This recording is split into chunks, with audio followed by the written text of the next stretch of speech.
Steam, the motive power on Britain's railways for over 130 years, came to an end on the 4th of August 1968.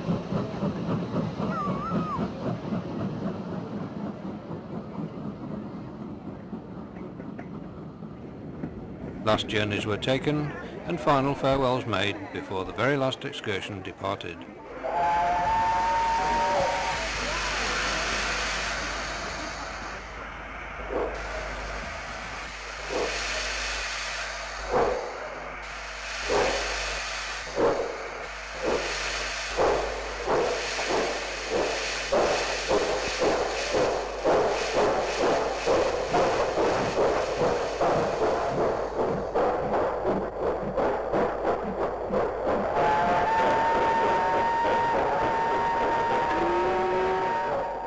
Few remaining engines withdrawn from service, the engine sheds fell silent, their equipment redundant and awaiting demolition.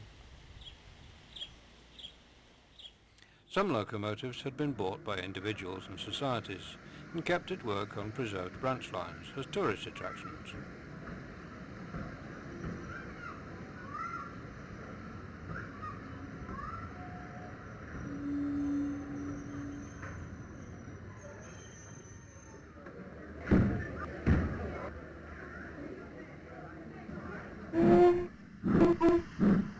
But with coaling and watering facilities being generally unavailable, steam locomotives were banned from the main line, with one notable exception.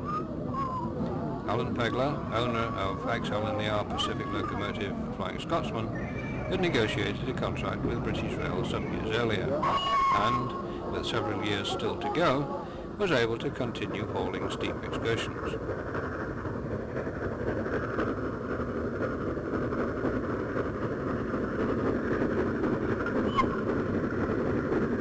He added a second tender to carry extra coal and water, but had to arrange supplies at strategic locations to fill them up.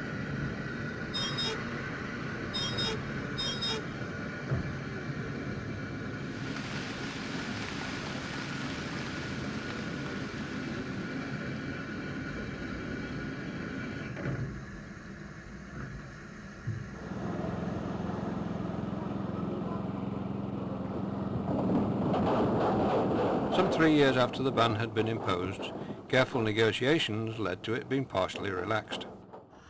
The pride of the Great Western Railway, King George V, was chosen to haul a train around the West Country and herald the start of specialised steam trips on a number of secondary lines.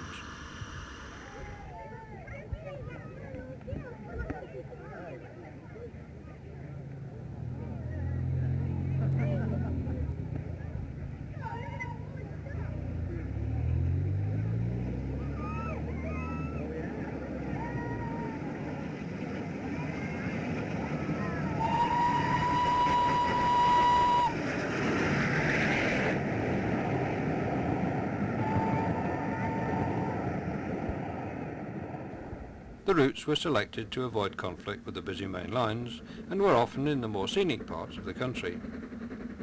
They soon became popular, but high standards of maintenance were necessary to minimise the chance of locomotive failure.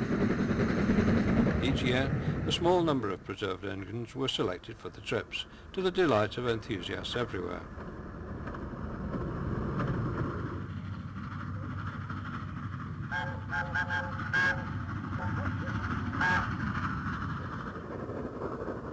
Nowadays, steam trips are marketed as a regular feature for tourists, and so long as the engines can be maintained and men found to drive them, they seem destined to remain a popular attraction.